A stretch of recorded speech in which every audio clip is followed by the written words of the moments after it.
Ciências, transformações reversíveis e irreversíveis. Você já observou quantas coisas se transformam à nossa volta à medida que o tempo passa? Algumas transformações podem demorar certo tempo. É o que ocorre quando algo enferruja. Um exemplo é essa chave, né? Chaves enferrujando. É também o que ocorre quando alguns alimentos apodrecem, né? Entram em decomposição. Outras transformações podem ser rápidas. É o caso do açúcar que vira caramelo ou do gelo que vira água, né? Líquida. Agora, vamos analisar essas transformações mais detalhadamente. Quando o alimento apodrece, seu cheiro fica forte e desagradável para nós. Sua consistência fica diferente e sua cor muda. Tudo isso é sinal de que a decomposição está ocorrendo. Esse fenômeno está relacionado à ação de seres vivos. Alguns tipos de fungos e bactérias são decompositores, com umidade e temperatura favoráveis. A ação desses seres vivos é maior, né? Você já parou para pensar que a queima do açúcar e a decomposição são exemplos de transformações que não tem mais volta? Ou seja, elas são irreversíveis. O que foi queimado e também o que foi decomposto não pode voltar a ser como era antes. Já o derretimento de gelo é uma transformação reversível. Se colocarmos água líquida no congelador, podemos obter gelo novamente. O mundo em que vivemos está repleto de transformações. Preste atenção ao que acontece à sua volta e identifique transformações que ocorrem e reflita quais delas são reversíveis e quais são irreversíveis. Temos um gelo derretendo, né? A água solidifica em gelo, depois entra novamente no estado líquido, né? Então aqui é reversível, né? Temos essa maçã à direita em decomposição. Será que ela volta a ser novamente essa maçã exuberante? Observamos essas transformações reversíveis e irreversíveis.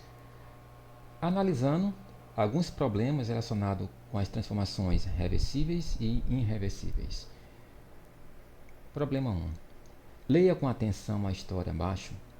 Depois escreva a fala da menina no quarto padrinho e dê um título para a história. Maria, olhe o lanche para hoje, que delícia.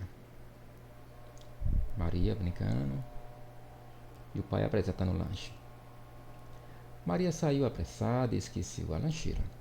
Olha só, a Maria saindo, a lancheira com o lanche, né? Guardado em cima da mesa.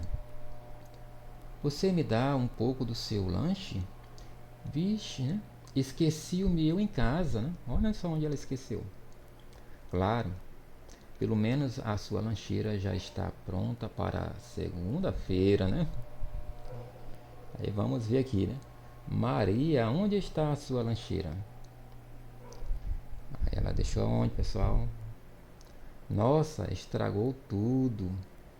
Será que nem as torradas estão boas? Então tá a maçã saindo aquele cheiro, né? E a torrada, será que ela está boa para consumir? Vamos ver aqui a questão 2. Questão 2. Depois de alguns dias, por que as torradas podem não ter estragado como o restante do lanche? Porque a torrada seca não favorece a ação de decompositores, é minha umidade, né? Os alimentos secos, em geral, demoram mais para estragar do que os alimentos. Terceiro, observe as imagens e no caderno descreva em detalhes cada transformação. Ficha de transformação 1.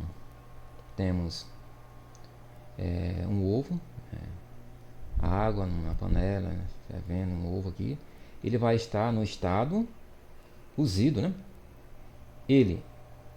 Essa situação, ela é reversível ou irreversível? Esse ovo pode voltar a ser ovo normal novamente, sim ou não? Ficha de transformações 2, né? O gelo em água. Essa água líquida ela pode se transformar novamente em gelo, sim ou não? Se sim, ela vai ser reversível, né? Quarta, utilizando o que você aprendeu, complete o texto da conversa entre estas crianças. Utilize os termos do banco de palavras reversível e irreversível. A água líquida que se solidifica e vira gelo é um exemplo de transformação reversível, né? Ao queimar uma folha de papel, promovemos uma transformação irreversível, né?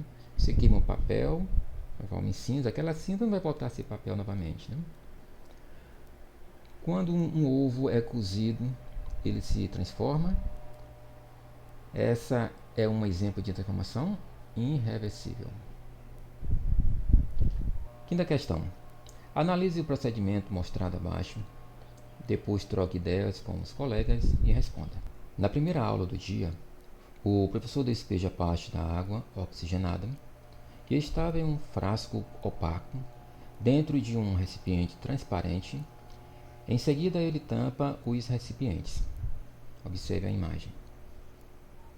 No dia seguinte, o professor separa 2 rodelas de batata e pinga 5 gotas de água oxigenada, 30 volumes que estavam no frasco opaco em uma das rodelas de batata. Observe na foto o que aconteceu. Água oxigenada, 30 gotas. Né? Em seguida, o professor pinga 5 gotas da água oxigenada que estava no recipiente transparente na outra rodela de batata. Observe na foto o que aconteceu. Né?